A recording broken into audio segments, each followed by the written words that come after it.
Already நம்ம போட்ட வீடியோல வந்து மேன்மாவை பத்தி பார்த்தோம். இப்போ வந்து நன்மாவோட நன்மைகள் என்ன அப்படின்னு வந்து பார்க்கலாம். இப்போ வந்து நன்மா வந்து எது எதுக்கெல்லாம் ஹெல்ப் பண்ணுவாங்க அப்படின்னு பாத்தீங்கன்னா, முக்கியமா நம்மளோட பயிர்கள்ல வந்து என்னன்னா இந்த ஏபிட்ஸ் சொல்லக்கூடிய அந்து பூச்சியோட தாக்குதல் வந்து அதிகமா இருக்கும். என்னென்ன மாதிரியான பயிர்கள் அதிகமா இருக்கும் அப்படின்னு பாத்தீங்கன்னா, நம்ம கத்திரிக்காய் ஆகட்டும், இல்லை தக்காளியா இருக்கட்டும், மிளகாவா இருக்கட்டும், இல்லை வந்து வெண்டைக்காவா இருக்கட்டும், இந்த மாதிரியான பயிர்கள் மட்டும் இல்லாம பூசணிக்காய், அப்புறம் வந்து நம்ம சாப்பிடக்கூடிய வெள்ளரிக்காய், இந்த மாதிரியான பயிர்கள் வந்து இது வந்து அதிகமான ஒரு தாக்குதலை ஏற்படுத்தும்.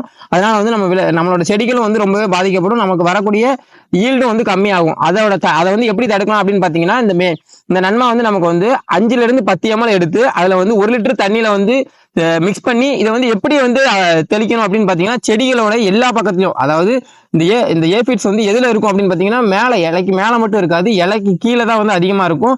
ஸோ எல்லா இடத்துலயும் வந்து தெரியுற நல்லா வந்து தெளிச்சு விட்டீங்க அப்படின்னு பாத்தீங்கன்னா, உங்களோட இந்த பூச்சி தாக்குதல இருந்து நம்மளோட செடிகளை வந்து கட்டுப்படுத்தலாம்.